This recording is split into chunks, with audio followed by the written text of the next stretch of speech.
I see you, I appreciate you, and I'm thankful you subscribed and keep showing up. This space is built on your insights. Leave your thoughts and lessons below. Now, cue the tension. Cue the truth. Let's get into it. Before you hear what happened in my marriage, I need you to notice one detail people tend to skip. When someone sets a new rule that removes intimacy, they're allowed to set that boundary, but they're not allowed to keep you trapped in confusion with no conversation, no plan, and no care. That combination, coldness plus certainty, was the real red flag in my house. If you ever hear, deal with it. Your decision point is simple. Do you accept a life of silent terms, or do you demand clarity and consequences? The first time my wife said it, the words did not even land like words. They landed like a door, closing somewhere deep in the walls. I'm not sleeping with you anymore. Deal with it. She said it in our living room in Shorewood, Wisconsin, the little village north of Milwaukee where the sidewalks are clean and the winter wind feels sharp enough to shave you. It was 2:57 a.m. and she was still in her scrubs, hair wrapped, eyes dry. No tears, no shaking, just finality. If you've ever heard a partner say something that instantly changes a whole marriage, stay with me, because what I found out after that sentence flipped everything. And if you want more real narrated relationship dramas like this, hit like, share this with someone who needs it, and subscribe. I post stories that don't pull punches. I did not shout. I did not plead. I stood there with one sock on, holding the TV remote like it was proof I belonged in the room. Her name is Renee. She is 36, the kind of woman who labels spice jars, replaces air filters on schedule, and can silence a room without raising her voice. I am 38. I manage operations for a union printing plant on the South Side. I am the kind of man who fixes things to calm himself, cabinet hinges, old radios, loose doorknobs. In the corner of our living room sits my project that winter, a walnut case Zenith radio from 1952 I found in an estate sale. I had been cleaning its knobs with a toothbrush like a patient man. That night, my hands felt stupid and empty. Renee didn't look at the radio or at me. She looked past me, as if she had already moved out in her mind and was just waiting for her body to catch up. "I'm serious, Malcolm," she said. "Don't make this a big thing." The part I'm not proud of is what my mind tried to do next. It tried to argue the sentence like it was a policy change at work. It tried to negotiate. Maybe there are conditions. Maybe there's a timeline. Maybe there's a misunderstanding. It tried to find a loophole that would put my life back where it used to be. And then another part of me, the part with dignity, whispered a different truth. You cannot negotiate your way into being wanted. Still, I didn't accept it. Not in the way she meant. I wasn't trying to force anything. God knows I wasn't. But I refused to accept the silent erasure of our marriage like it was a weather update. I wanted a reason, a plan, a conversation that included my name and my humanity. So I asked quietly, "Are you saying you don't want me or you don't want us?" Renee slid her work badge onto the table and said, "I'm saying what I'm saying." The house made a small sound then, a pop from the radiator, a settling creak, like it was uncomfortable too. Renee walked to the kitchen, poured water into her favorite chip mug, and drank it as if she had been practicing the moment. That mug mattered more than it should have. I bought it for her at a pottery stall during a summer street festival in Bayview. A blue glaze, a little uneven. She used it every morning.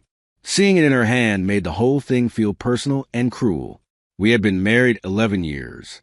No children, not for lack of love, but for lack of luck. 2 rounds of testing. A year of avoiding baby showers. Quiet grief that sat on our couch like an uninvited guest. Renee worked nights in the neonatal unit at Frodtert. Tiny lives, tiny alarms, constant crisis.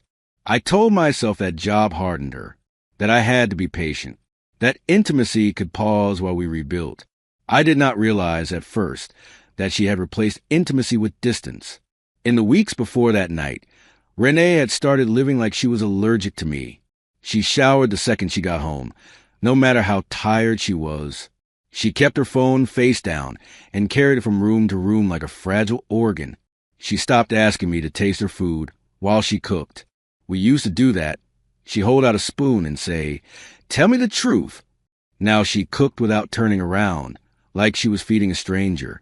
After her sentence, I slept on the basement couch with a throw blanket that smelled like cedar and old laundry detergent. The basement was my area anyway. Workbench tools, the Zenith radio spread open like a patient on a table. I stared at the ceiling beams and tried to locate the moment our marriage cracked. I kept thinking it had to be something I missed. A tone I used. A promise I forgot. Some small betrayal I didn't register. That kind of self-blame can feel responsible. It can also be a trap. In the morning, Renee acted normal. Not warm. Never warm anymore, but normal. She made coffee. She fed our old tabby cat, August, who yowled at 6 like a tiny landlord demanding rent. Renee looked at me over the steam and said, "We could be fine like this. Plenty of couples are." She said the way people talk about driving with a cracked windshield. Possible, sure, but you live with a constant risk that something will split wider at the wrong time. That day at the plant, the machines ran loud, and the noise helped me pretend my life wasn't tilting. I checked my phone too often. I replayed the sentence like it was recorded. My friend Darnell, who supervised the shipping, noticed my face and asked if I was sick. I told him I was tired. He did not believe me, but he didn't push. Men in our circle don't. Always know how to hold another man's pain without trying to joke it away. I was grateful for the silence. Decision number 1 came that weekend. I could have packed a bag and left immediately, made a clean break, while my pride still had oxygen. Instead, I chose to stay and fight for clarity because I believed marriage meant not abandoning the table the first time someone flipped it.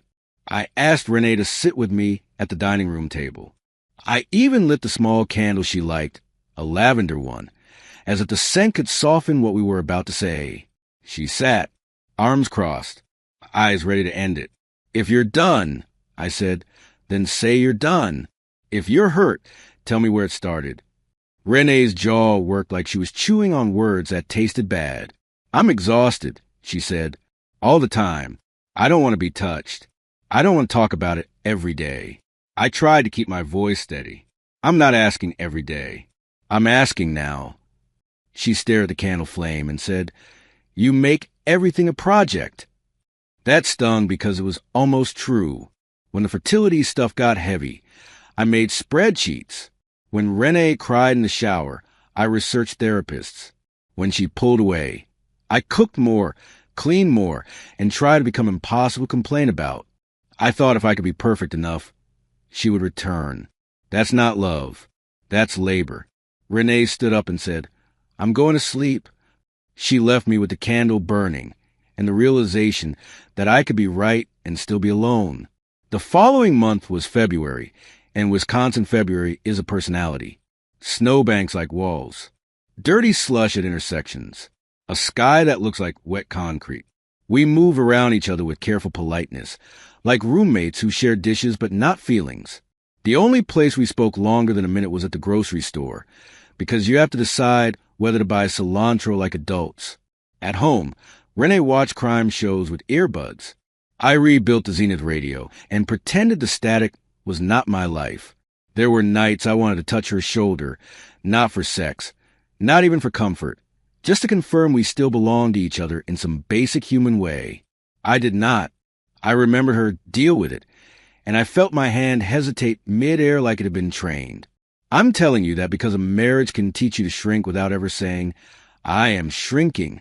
That scared me more than loneliness did. I never want to be the man who asked permission to exist in his own house. Renee's mother, Mrs. Yarbrough, hosted Sunday dinner every other week in Racine. Fried fish, greens, macaroni, the whole ritual. Renee would normally hum while she helped, a soft private tune. That winter, she went alone. "I need space," she said, grabbing her keys. I almost went anyway, because I missed the warmth of family, but I didn't want to make Renee's mother the referee of our marriage. I stayed home, ate cereal at the counter, and listened to the Zenith radio finally play music again. The music sounded thin, like it was coming through a hallway. A gospel station crackled, and I sat there with my bowl and felt a ridiculous grief for my own house. When Renee came home, she smelled like fryer oil and someone else's laughter. She carried a plate of leftovers and set it down like she was paying a bill. Mama says hi, she said. That was all. I ate cold fish in silence and wondered if my wife had started telling a story about me where I was the problem. Decision number 2 arrived when I did the thing I swore I wouldn't do.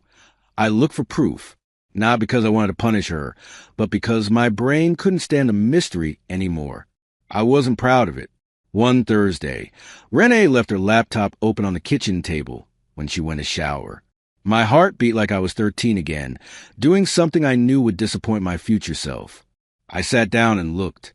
There were emails open, a calendar invite, a name, Dr. M. Satterfield. It wasn't a man's name. It wasn't even a person I recognized. It was a fertility specialist we stopped seeing 3 years earlier.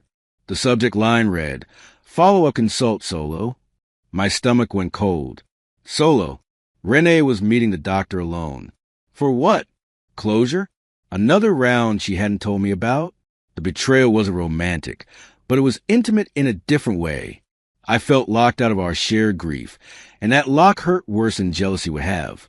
When Renee came back into the kitchen, towel around her shoulders, she saw my face before she saw the laptop. "What did you do?" she asked. I closed the computer gently, like slamming it would make me the villain in my own story. "Why are you meeting Dr. Satterfield alone?" I asked. Renee's eyes flashed with annoyance, then something softer. "Shame, maybe, because I can't go through that with you again," she said. "You turn it into a plan." I wanted to defend myself. I wanted to say plans are how I survive. Instead, I swallowed it and asked, "Are you still trying?" Renee stared at the floor. "I don't know," she said. "I just needed to hear what my options are without you sitting there watching me like I'm a report card." That sentence landed hard. Because she was right, I watched. I monitored. I tried to fix it. I didn't know how to simply sit with pain. I knew how to work around it. I apologized, not to win her back, but because it was true. "I'm sorry," I said. "I didn't realize I was doing that." Renee nodded once, like she was acknowledging a receipt, not a relationship. Then she said, "And this is why I can't do the physical part. I feel managed." Managed, like a machine. I felt the urge to argue, but I fought it. I asked, "Will you go to counseling with me?" She hesitated. "I'll think about it," she said. "I'll think about it" became the soundtrack of March. She thought about counseling. She thought about marriage. She thought about everything except how to treat me while she thought. Meanwhile, I started going to a barbershop on North Avenue on Saturdays, not because my hair needed it every week, but because I needed the sound of other people's. Normal lives. Clippers buzzing. Sports talk. A kid sweeping hair into piles like he was making small snowdrifts. I sat in the chair and tried not to unravel. My barber, Lionel, asked me why I looked like I'd been holding my breath for a month. I told him, "My wife and I are stuck." He raised his eyebrows. "Stuck is still moving," he said. "Y'all might be parked." I laughed once, short and humorless, then surprised myself by feeling my eyes burn. Lionel didn't tease me. He just draped the cape tighter and said, "You gotta decide what you can live with, brother, not what you can tolerate." Counseling finally happened in late March at a small office in Wauwatosa that smelled like peppermint and old books. The therapist, Dr. Hightower, was a black woman in her 50s with kind eyes and an organized desk. Renee sat with her legs crossed, posture perfect. I sat forward like I was about to negotiate a contract. Dr. Hightower made us start with a simple question. "When did you last feel like a team?" Renee and I both went quiet, and the quiet was loud. I said, "In the summer we painted the back porch." Renee blinked like she had forgotten the memory existed. "We argued about the color," I added, trying to smile. "But we laughed." Renee said, "That was before the last miscarriage." The word miscarriage hung in the room, heavy and plain. Renee's eyes stayed dry, but her hands clenched. Dr. Hightower nodded slowly. "Grief rearranges intimacy," she said. "Sometimes it turns touch into a reminder instead of a comfort." Renee finally spoke in a way she hadn't at home. "When he touches me," she said, eyes fixed on the carpet. I feel like my body failed twice. Like he's trying to return it to normal. Like he needs it to be okay so he can be okay. I felt my throat tighten because there was truth in that, too. I said, I don't want you to perform. I just want to feel close. Renee exhaled and whispered, I don't know how to be close without feeling guilty. After that session, I expected progress. I expected the air in the house to change. Instead, Renee became more distant, as if saying the truth out loud had drained the last warmth she had left. She started sleeping in the guest room upstairs. She said it was for better rest. I said okay. I told myself not to panic. Then I noticed she began wearing perfume to work again, a soft floral scent she hadn't used in years.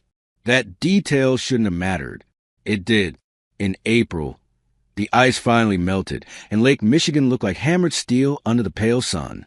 Renee began taking walks after her shifts, alone, always alone. One evening, I offered to join her. She said, no, not cruelly, just firmly. I watched her leave to the front door, keys in hand, phone in pocket, and felt something shift. I realized I was living on her permission. Permission to talk. Permission to share space.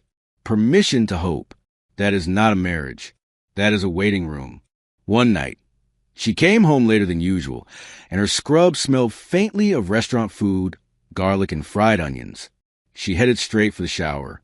I stood in the hallway and said, where were you? She didn't stop walking. I got food with co-workers, she called over her shoulder. The shower turned on.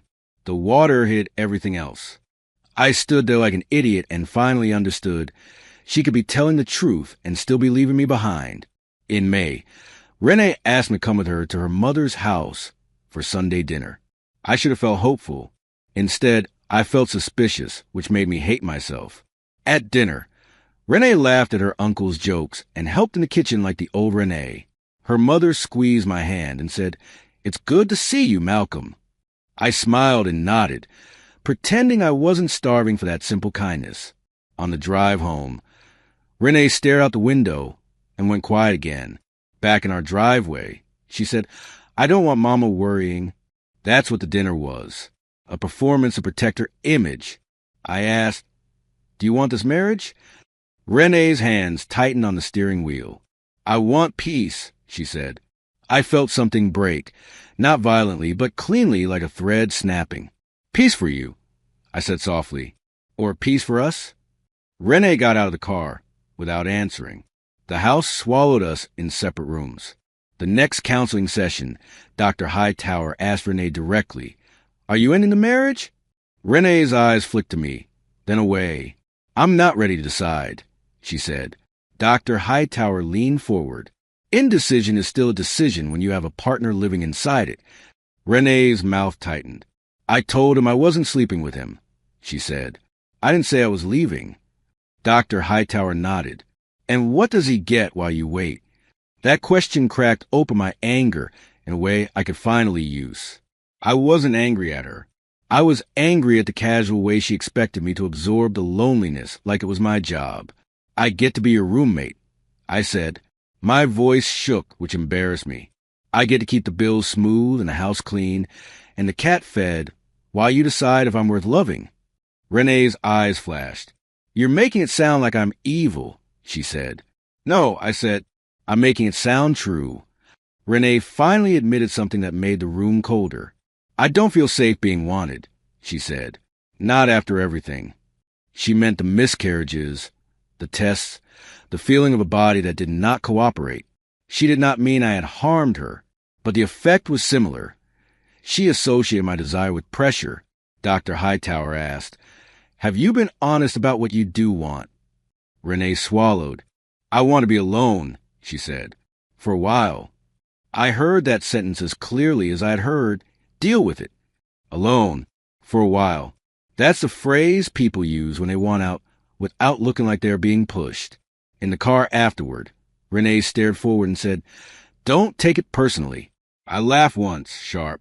Renee, I said, this is our marriage. How else am I supposed to take it? She didn't answer. She pressed her lips together and looked out at the passing trees like they had better options than we did. Summer came early that year. The air got thick.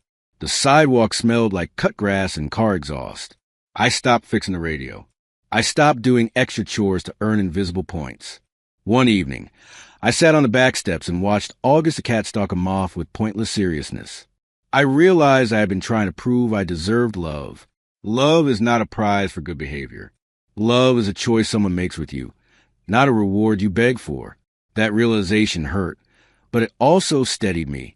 Decision number 3 was the hardest. I decided to stop waiting. Not to punish Renee, but to save myself. I told her, on a calm Tuesday in July, we need a timeline. Renee looked tired, like I was assigning her homework. I can't promise you anything, she said. I nodded. Then I need to make promises to myself, I said. I told her I would move into a short-term apartment near my job for 3 months. Not because I'm giving up, I said, because I'm drowning. Renee's face tightened. So now you're leaving, she said, like I had betrayed her first. I kept my voice gentle. You left months ago, I said. I've just been standing in the doorway. Renee looked down at her hands, and finally, tears gathered. Not dramatic sobs. Just wetness she wiped away quickly, angry at her own body for showing anything. I didn't mean to hurt you, she whispered. I believed her. Intent doesn't erase impact. I said, I need you to see me. I moved into a small one-bedroom in West Alice that smelled faintly of someone else's cooking. The walls were thin. The upstairs neighbor played saxophone badly at random hours, which would have been funny if I wasn't fragile. I brought a folding chair, a lamp, my clothes, and the Zenith radio, because it felt like proof I could still build something that worked. The first night alone, I sat on the floor and listened to the hum of my own life. It wasn't peaceful. It was honest. Renee and I texted about practical things. Mortgage, the cat's vet appointment, whether the lawn service had been paid. She did not ask how I was sleeping. I did not ask what she did after work. We existed in logistics, like co-workers on a project. After 2 weeks, she sent a message. Can we meet? We met at a diner in Glendale off Port Washington Road, the kind with laminated menus and syrup bottles sticky from 1,000 hands. She arrived early. That mattered. She looked smaller there, without her house around her like armor. I hate the quiet, she admitted, staring into her coffee. I wanted to reach across the table, but I stayed still. I didn't think you would actually go, she said. I answered honestly. I didn't think you would actually keep living like that, I said. Renee's eyes filled again. I thought you would just adapt, she whispered. That word again, like I was furniture. I said, I'm not built for half a marriage. Renee told me the part she had never said cleanly. After the second loss, I stopped trusting my body, and then I stopped trusting you to not be disappointed in it. I shook my head. Renee, I wasn't disappointed in you, I said. She looked up, and her eyes were sharp now. You were disappointed in the world, she said, but I was the place it landed. That sentence punched a hole in my chest because it was unfair and accurate at the same time. Grief makes collateral damage. I apologized again, but this time I did it differently. I didn't list my good intentions. I didn't explain my spreadsheets. I just said, I'm sorry I made your pain about fixing my fear. Renee's shoulders dropped as if she had been carrying that sentence for years. And I'm sorry, she said, that I treated your need for closeness like a demand. We sat there with 2 apologies between us like fragile glass. It was the first real moment we'd had in months. It did not magically heal anything. In August, we tried something new. Weekly walks by the lake, no problem solving, no marriage talk unless it came naturally. Sometimes it was good. Sometimes it felt like 2 people learning a language after forgetting it. Renee still did not want sex, and I did not push. But I asked for other forms of connection, holding hands, sitting close, letting my arm rest around her shoulders. Some days she allowed it. Some days she flinched, not at me, but at the meaning attached to touch.